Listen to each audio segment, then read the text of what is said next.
All right, so this video is for anybody who is gonna be working with the slab roller to create a flat slab to use for whatever purpose. I'm going to gear this one towards the tiles because this is the project where you are going to be kind of jumping off with the slab roller. But I do want to, I want you guys to know that this is a general procedure. You can do this for just about any project where you're working with slabs. And again, another reminder is that anything that you can do here, you can do with the spacer bars and your rolling pins, a little bit of elbow grease, just as quick, in fact. Okay, so things that I have prepared and ready. I got a solid chunk of clay right there. It's pretty big, probably close to 2 to 3 pounds.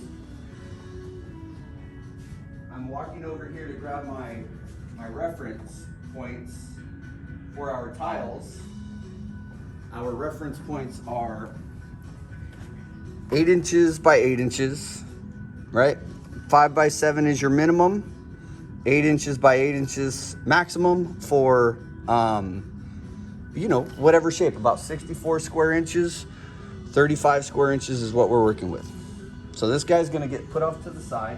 And I'm gonna walk you through this little process right here. Okay, so the clay is off to the side as well. We've got this canvas. This thing has a roller here and a roller there. It's got our dial, or whatever this thing is called, controller, to either open up the 2 rollers or close them. We've got this canvas here that has to be put in between the 2 pieces of clay so that the clay doesn't get stuck to the table or to the rollers. All right, so that's pretty straightforward. And there are some pro tips that have to happen on this so that you don't mess up my slab roller, or so that you don't get the clay stuck in between the panels, get the clay stuck on that side of the thing. There's a lot of funny things that can happen. All right, so I'm gonna start off for the tile in saying that the paper that you guys cut is going to be the kind of actual size of your project. So if it's gonna be a circle, you guys are gonna cut a circle out of the paper. If it's gonna be a square, you're gonna cut the square out. If it's gonna be some other shape, you guys should be working prep work with that shape. So I'm gonna start off by flattening this thing out to a general size. For my project that I'm gonna do, I'm gonna go to a square, all right? So I'm going to start by just making sure that this thing is wide enough to accept my square. And basically what that means is, as I'm rolling the slab up and back this way, it's gonna get longer, like so, and then it should end up being big enough for this template piece, okay? So that part is done, taken care of. We will note that there is a red square. I'm gonna repaint this for you guys so you can see where this thing is, a red rectangle. I would like you guys to place your clay in the middle of that rectangle. I'm gonna show you another thing here real quick too.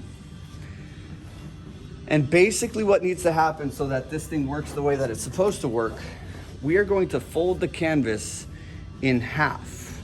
And we wanna get rid of all the little funny wrinkles that exist. Otherwise it gets stuck inside the rollers and we have some funny issues where the clay gets stuck and it does other things. The reason I put this in the middle and not at the very ends are so that the clay, excuse me, my voice just cracked, so that the clay has room to expand. It's gonna get bigger as we run this thing up and back. So it needs the space in between the 2 things, right? In between here and here so that it gets bigger and it doesn't get stuck right there, and so that it doesn't come out at the bottom end of that, because then we have a different set of issues.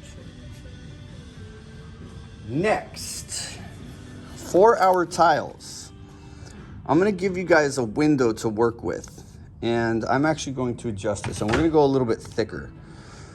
And this window is basically the area that you guys get to roll your slab in. So, and I want you guys to see this. I'm gonna try and zoom in right here. Is we have this little dial here, and this is on both sides of the slab roller.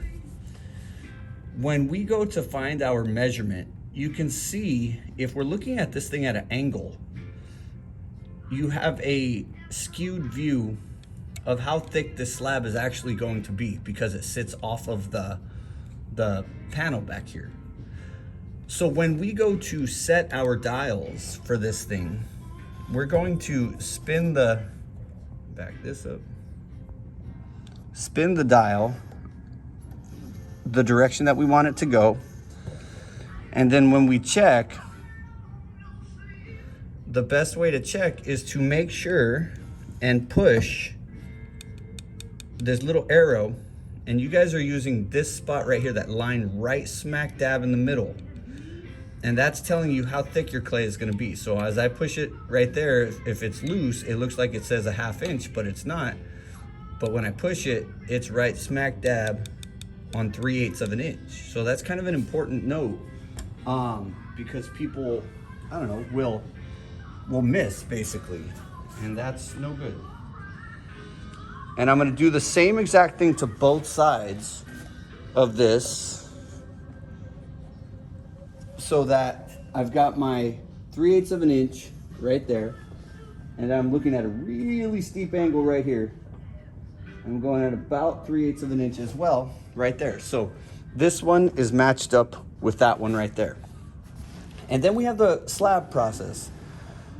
If you did everything correctly and you have enough width right there for your clay, then we should only have to pass this thing up and back in the slab roller once or maybe twice. And you'll note that I am still spinning this thing and nothing's happened. That's just because the clay's gone through the other side. Nice little tug to engage it with the wheel is gonna do enough for us to get the clay back through. Now let's check our work. Let's check our work. The clay extended this way, it got longer, maybe a hair wider. Uh-oh, it's too small. Let's make this a little bit bigger. Easy fix. Because I definitely have the width, I don't necessarily need more length. If I turn that guy one time like that, and I go a 1/2 turn and a 1/2 turn, just basically pushing down a little bit farther, we're narrowing the gap between the wheels. Engage the clay in the rollers, go till it stops, give it a little tug backwards,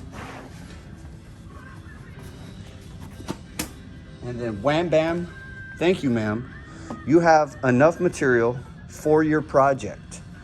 Now again, this is a general procedure that I showed you guys, and the procedure is gonna be used for any slab making, That's for the bowls that we're gonna be doing in the next month, press plates, things like that. And it does exactly what the rolling pins, we got an air bubble right there. Exactly what the rolling pins do, except a little bit longer, maybe a little bit more consistent. And that's our slab. At this point, you can go to video for the tile number 1 and then tile number 2, and you're there. Just like that. Nice and easy.